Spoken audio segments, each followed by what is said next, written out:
n'entendez pas, vous n'aurez pas.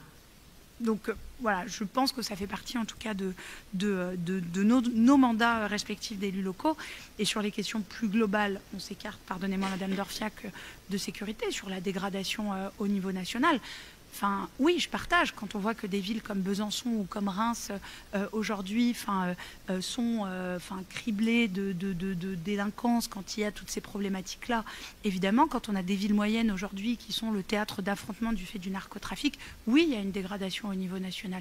Ce que je veux simplement dire, c'est que je ne suis pas ministre de l'Intérieur et qu'au niveau de la ville, moi que j'administre, eh bien, je contiens ces violences, malheureusement, qui peuvent ne pas nous épargner en travaillant en lien avec nos partenaires, sans démagogie, sur le fait que la sécurité de chacune et de chacun puisse être assurée. Voilà. Et quand on met fin au trafic de cigarettes au métro, vous savez, ce n'est pas simplement la question de la contrebande de cigarettes qu'on réduit, même si évidemment c'est quelque chose qui est interdit, c'est aussi le fait que les gens puissent passer tranquillement, que les femmes se sentent sereines en fait dans l'espace public et qu'il puisse ne pas y avoir en fait de prise à partie dans le cadre de RICS de la population. Je le répète, quand on met des caméras partout, en tout cas en accompagnant là encore les forces de police nationale, parce que je n'ai pas l'expertise moi toute seule pour dire c'est à tel ou tel endroit, je m'appuie sur nos partenaires, j'ai confiance dans nos partenaires avec lesquels on travaille de manière extrêmement fluide, et la police municipale et la police nationale travaillent excellemment bien,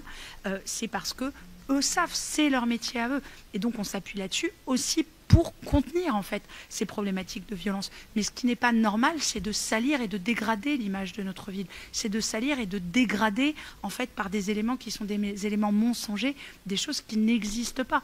Et d'ailleurs, vous savez, la population, encore une fois, n'est pas dupe. Et elle s'énerve. Enfin, je conseille aux uns et aux autres d'attendre un peu avant d'aller voir un certain nombre de commerçants, parce que quand ils lisent en fait ces inepties, ils disent mais on est en train de nous salir, alors que ce n'est pas vrai, et qu'au contraire, encore une fois, c'est pas moi qui l'invente, je vous assure, j'ai pas d'action aux Parisiens, et je pense pas que le Parisien soit une officine de mon parti politique. On est la 4e ville la plus sûre de France. Data.com d'Île-de-France, pardon, data.com. Vous préjugiez mes propos. Data.com, alors qu'est-ce que c'est que ça, data.com? Eh bien, data.com, c'est un site, en fait, tout simplement, qui reprend les données du ministère de l'Intérieur et qui nous place 36e sur 34 000 et des cacahuètes communes. Voilà, 36e commune la plus sûre de France sur 34 000. 4e la plus sûre d'Île-de-France.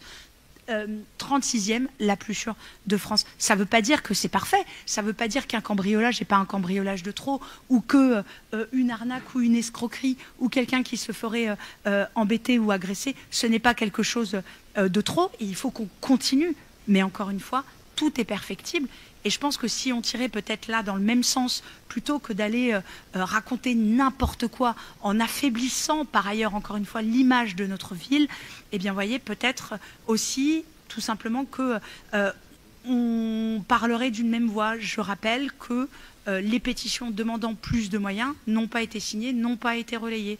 Et je rappelle que ce n'est pas mon gouvernement qui est à la tête de ce pays, ou que je soutiens en tant que ministre de l'Intérieur, ou ce type de choses-là.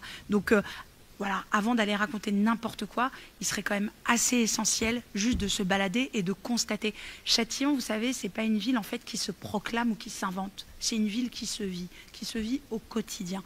Et je peux vous le dire pour la vivre, ma ville, quotidiennement, que entre ce que vous inventez, voilà, et quel est le ressenti de notre population, et au-delà du ressenti, quelles sont les données objectivées, 36 sur plus de 34 000, 4e plus sûr d'Île-de-France, eh ben, il y a quand même une montagne et un gap.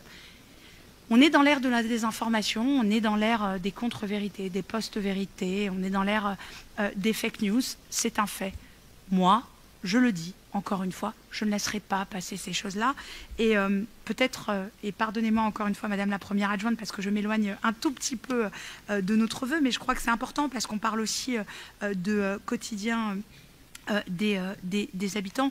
Je crois que ce sont des sujets qui sont suffisamment essentiels vraiment pour qu'on s'astreigne tous à une forme d'éthique, à une forme, là encore, de rigueur et d'honnêteté intellectuelle. C'est important, l'intégrité. Je crois que c'est vraiment essentiel, surtout dans le monde qu'on est en train de traverser.